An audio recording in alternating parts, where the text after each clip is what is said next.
Hello there, you're now with me, Hendy Gui, and this is your TVS News at 5. Let's move on to the headlines for today. Flight frequency to major destinations in Sarawak has been increased to 562 weekly, effective today following the approval of the State Disaster Management Committee, or SDMC. State Transport Minister Dato Sri Lee Kim Shin said the approval was given after SDMC took into consideration various factors that include Sarawak having progressed to Phase 4 of the National Recovery Plan, more flight requests due to the Chinese New Year celebration, and a low number of new COVID-19 cases in the state. Lee added, with the increase, flight frequency from outside Sarawak to Kuching would be increased to 279 weekly, with Miri 127 flights, Cebu 83, Bintulu 59, Limbang 7, and Mulu 7. Adding to that, he said it is up to the airlines to start operating on the new flight frequency. With this increase in flight frequency, SDMC has directed all airlines to resume normal and lower flight fare. Meanwhile, all passengers or visitors entering Sarawak are reminded to follow the standard operating procedures that has been established in line with the state's effort to control the transmission of COVID-19. About 4,000 households in SARIKEI division would continue to experience water supply disruption due to the delays in works to connect new piping undertaken by the Pan-Borneo contractor. The Rural Water Supply Department, JBAL, said in a media statement that works to connect the new 500mm HDPE pipe was to be carried out on January 13 and supposed to be completed on the same day. However, as the contractor failed to do so, works have been carried forward to today. As such, JBAL and the contractor have made arrangements to send water rations to affected households. The affected areas which would experience low water pressure are as shown. The Sarawak government plans to set up an integrated water supply entity as part of the state's aspiration of having world-class utility. State Utilities Minister Dato Julaihi Norawi said, at the moment, Sarawak has 4 water supply authorities, namely the Sarawak Rural Water Supply, Kuching Water Board, Cebu Water Board, and Laku Management Sendirian Berhad. Adding to that, close coordination and collaboration is crucial among agencies to ensure sustainability and to improve the water supply delivery services. Because we are blessed with plenty of water, but then I do not know whether the value water, because you jump into the river, it's water. When it's raining, it's water available. Except when the supply to the respective home not available, then it may make noise. But it is important that we need to educate them on the importance of water and how best to manage our resources available to them. Otherwise, they may not value the importance of water. He said so at a workshop titled Study on the Formation of One Entity for Water Supply and Body Corporate for State Water Supply. Adding further, Julaihi said the state government is considering the possibility of implementing an integrated water supply entity so that there could be a greater operational effectiveness and efficiency as well as financial sustainability. As such, he hoped the study would propose suitable models for the entity and for the State Water Authority (SWA) as a corporate body to proactively supervise and holistically manage water resources and supply in Sarawak. Julaihi further explained that close coordination and collaboration among the agencies to ensure the sustainability of water resources were crucial in order to facilitate the delivery of development projects in the state. Over the next 2 years, we will also embark on a new chapter to modernize our current utility infrastructure in line with the digital transformation agenda.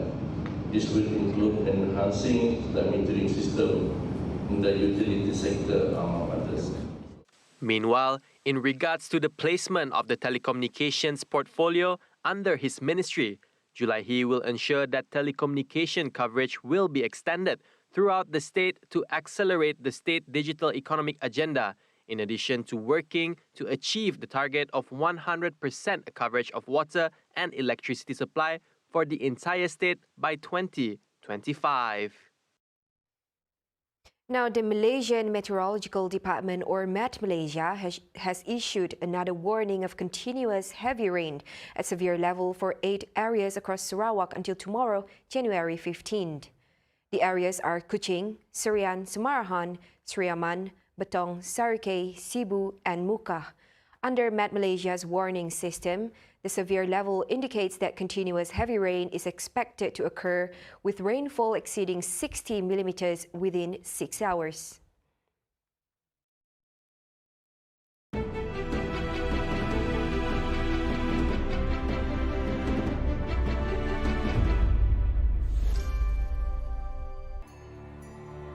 Minggu ini, TVS membawakan kepada anda sebuah filem dari Sabah. Kau takut nak aku give up five? Menandong tu. Kenapa kau? Kenapa kau? Dia seorang pejuang yang berani. Dia juga seorang yang tidak gentar untuk mengubah adat istiadat kaumnya. Awas ni! Betulan ke jatuh lebihnya? Namun, ramai yang masih percaya bahawa dia adalah seorang pemburu kepala pengait. Adakah dia benar-benar seorang perwira? Dan dapatkah dia membuktikannya?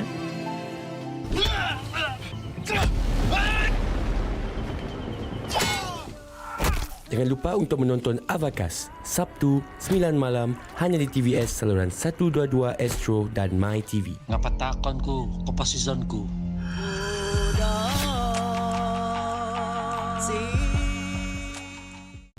Kecemasan, boleh saya bantu? Hello, there's been a motorcycle accident here. Maybe an elephant ran it over. Sir, there is fire accident at the address number 5 Jalan Tembika Shah Alam. PGO from FRT Shah Alam, there was no fire accident here, over.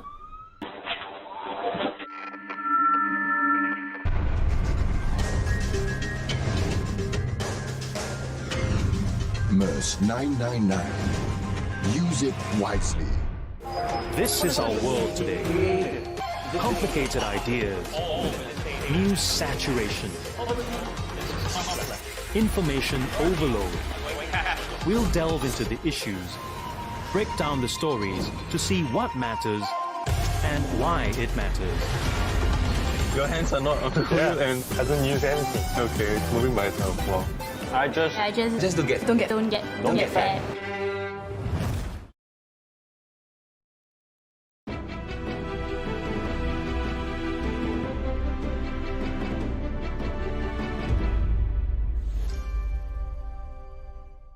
Welcome back. 5 students and 2 teachers went through a harrowing experience as the Tafiz center that they were in got caught on fire. The fire erupted in the common area of Raud Haful Hidayah Tafiz Academy in Rantau Panjang, Sibu on Thursday. According to Sungai Merah Fire and Rescue Chief, rescuers received the distress call at 12:30 noon and rescue personnel was dispatched immediately. Setibanya di tempat kejadian pada jam 12.21, Komander Operasi melaporkan kebakaran berlaku di ruang tamu berukuran 15 kali 15 kaki persegi di tingkat bawah sebuah rumah 2 tingkat struktur jenis kekal yang dijadikan sebagai pusat tahfiz. Operasi pemadaman dilakukan dengan menggunakan satu aliran salur bantu mula dan kebakaran berjaya dikawal pada jam 12.45. Kebakaran melibatkan satu unit pengawal dingin serta melibatkan bahan bacaan dan peratusan kebakaran adalah 20%. Semasa kebakaran berlaku, 2 ustazah bersama 5 pelajar yang berada di tingkat atas telah berjaya menyelamatkan diri. Mutalef reported that no injuries and death was caused by the fire. A total of 9 firefighters led by PBK2 Rorudi Umas and 2 Sarawak Energy personnel were involved in the rescue operation, which ended at 1 p.m. The cause of the fire is still being investigated. The Early Schooling Assistance or BAP of 150 ringgit for the 2022/2023 school session will be distributed from Monday, January 17th. In line with the 2022 budget, the assistance is expected to benefit 3 million eligible students. The Ministry of Education (MOE) said Standard 1 to Form 4 students with a monthly household income of 3,000 ringgit and below who are attending the 2021-2022 school session are eligible to receive the assistance. For Standard 1 students who will start schooling on March 21st, the BAP will be given after the registration process is completed. Furthermore, MOE said the BAP will be distributed via cash or credited to bank accounts for students who have bank accounts. For cash distribution, it will be implemented in schools according to the standard operating procedures set by the National Security Council and the Ministry of Health. Now moving on to some global affairs. Queen Elizabeth's second son, Prince Andrew, was effectively stripped of his position in royal life as he faces a U.S. civil case for sexual assault. As such, he would no longer use his Royal Highness title, which designates senior members of the royal family in any capacity. The move came after Buckingham Palace announced that he had given up his honorary military titles and charitable roles as the U.S. case looms. A New York judge on Wednesday dismissed an attempt by Andrew's lawyers to have the case brought by Virginia Giuffre thrown out. Giuffre, 38, accuses Andrew, often called the Queen's favorite son, of sexually assaulting her in 2001 when she was 17, claiming she was delivered to him by Jeffrey Epstein. Andrew, who strenuously denies the allegation, was forced to quit public life after a calamitous 2019 interview in which he claimed to have no memory of meeting Giuffre and defended his friendship with convicted pedophile Epstein, who was found hanged in prison in 2019. Public outrage at the time saw several charities and associations distance themselves from him, and he has rarely been seen in public ever since. Wrapping up the 5 p.m. news, crowds at the Australian Open tennis stadiums will be limited to 50% capacity under the updated COVID-19 restrictions. Additionally, face masks will also be mandatory for all patrons, except when eating or drinking. And there will be density limits of 1 person per 2 square meters at indoor hospitality venues.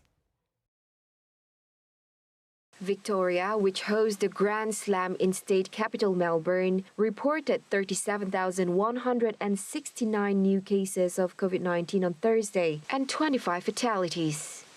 The tally of cases is slightly down from Wednesday's count of 40,127. The build-up to the Australian Open, which starts on Monday, has been overshadowed by doubt surrounding the participation of men's champion Novak Djokovic. Djokovic had his visa cancelled and was detained by Australian border authorities for several days before being released on Monday after winning a court case. The Victoria government said all tickets purchased to the Grand Slam to date remained valid, implying usually brisk sales at the main courts had not reached 50% capacity for any sessions. And that concludes the 5 p.m. English news on TVS. As usual, don't forget to tune in for the Nightline at 11:30 p.m. With that, I'm Hendy Gui. Stay safe and have a pleasant day.